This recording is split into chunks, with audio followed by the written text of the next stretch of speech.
E essa confusão de estourar o preço do dólar, numa CMMA, dólar versus real, o que está acontecendo mesmo? Vou tentar explicar. Em última análise, a taxa de câmbio, ou seja, o valor de uma moeda pela outra de um país, deve resultar da lei da oferta e da procura. Se fosse banana no mercado, por exemplo, seria simples de entender. Sobrou banana, o preço da banana cai. Faltou banana e se manteve a mesma procura pela fruta, seu preço sobe.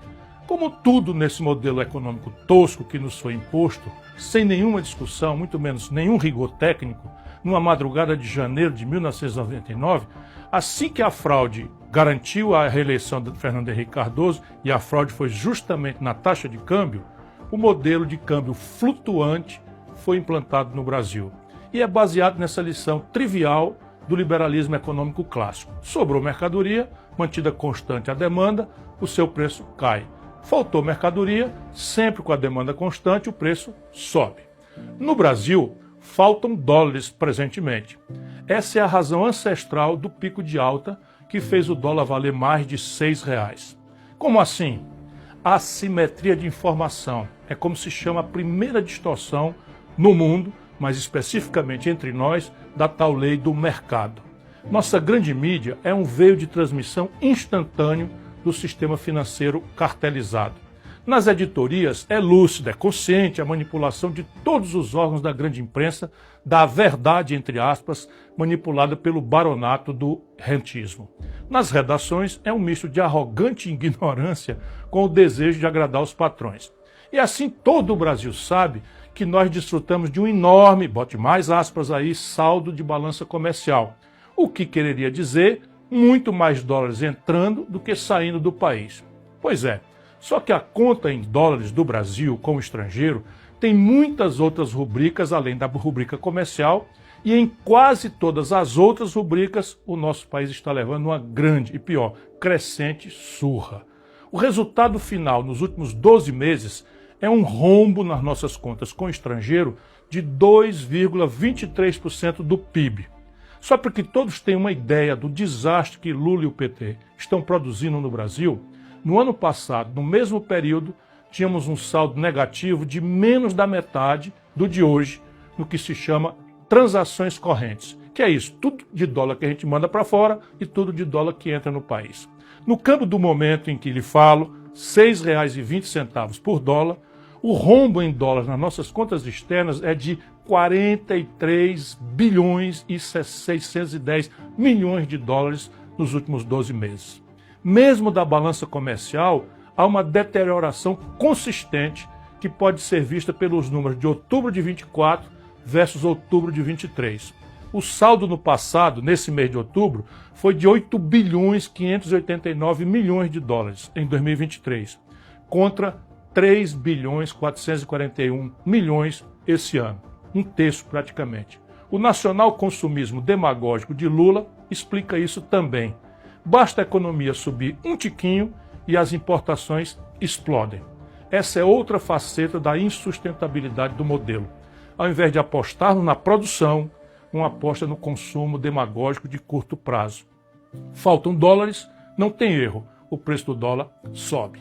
Essa é a primeira razão de estarmos vivendo este filme velho, repaginado pela grande mídia como se fosse novo. É no máximo um remake piorado de mau gosto do que nós já vimos acontecer em 1999 com Fernando Henrique Cardoso e em 2015 com a incrível Dilma. Minha dúvida, que está se dissipando rapidamente, é se Lula vai pagar o preço de sua irresponsabilidade ou se vai conseguir empurrar o problema com a barriga para o início do próximo governo. E a partir dessa base de fato já descrita, há outras camadas que concorrem para a mais violenta desvalorização do real dos últimos tempos. E para o fato, escondido pela grande mídia, de que nossa moeda nacional é a que mais se desvalorizou no mundo inteiro nesse ano findante de 2024.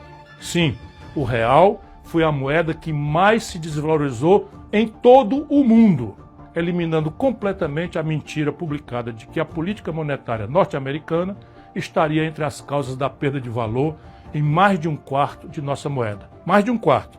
No ano de 2024, enquanto se distraía o povo com firulas, o governo Lula viu voarem do país, sem fazer nada, nada menos do que 56 bilhões 210 milhões de dólares, somente entre janeiro e outubro, 10 meses.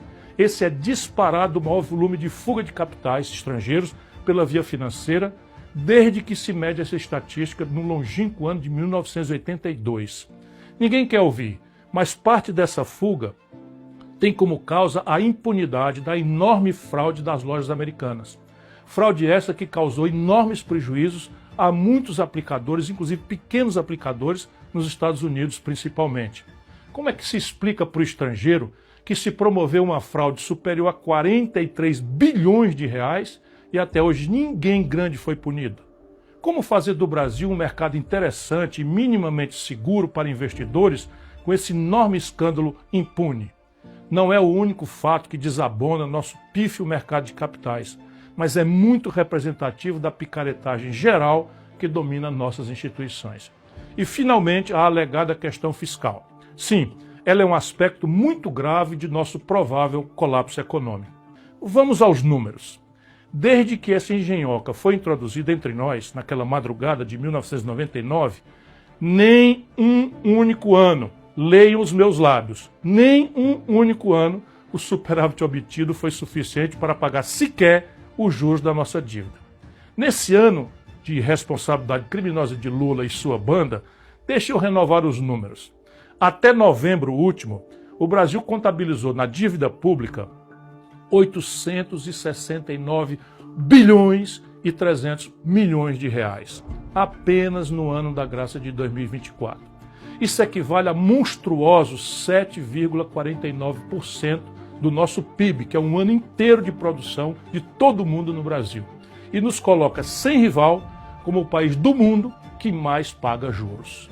Como estamos em déficit primário, ainda que pequeno, entre aspas, frente a esses números assustadores, essa montanha de juros vai toda para a dívida pública.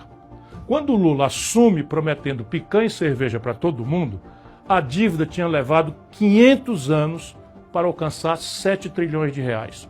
Em apenas 2 anos de irresponsabilidade, a dívida já está em 9 trilhões e 300 bilhões de reais. Subiu 2 trilhões de reais em apenas 2 anos. Ora, ninguém precisa ser economista para entender o que acontece com um devedor que aumenta sua dívida tão velozmente. Os agiotas apertam os prazos, encarecem os custos, ou seja, sobe os juros, e colocam o olho na porta de saída, enquanto acabam de esfolar o devedor. Essa é a explicação derradeira para a oportunidade do ataque especulativo que estamos todos vendo, menos os reacionários Lula e o seu novo banqueiro Galípolo. O que estamos vendo acontecer? O pior dos mundos. Lula queimou esta semana mais de 30 bilhões de dólares públicos, entregando aos especuladores que, diz o seu banqueiro, não estão especulando. Se não é um ataque especulativo, por que queimar 186 bilhões de reais do dinheiro público, fazendo fácil a vida de criminosos que estão atacando a nossa moeda e, portanto, a economia popular? Se não for um ataque especulativo, óbvio, o câmbio flutuante resolve o problema achando sozinho o novo ponto de equilíbrio. Tudo papo furado, tudo picaretagem. Em tempo, com os 3 pontos adicionais de juros, nossa conta anual ultrapassará a casa de 1 trilhão de reais só de juros por ano. O arroxo petista no salário mínimo, nos proventos dos aposentados e no auxílio a idosos doentes e crianças autistas vai fazer muita falta aos mais pobres e sofridos dos brasileiros. Mas será uma ninharia frente a esse trilhão. Cerca de 250 bilhões de reais em 6 anos, o que dá 41 bilhões para encarar 1 trilhão por ano. Estes irresponsáveis quebraram o Brasil.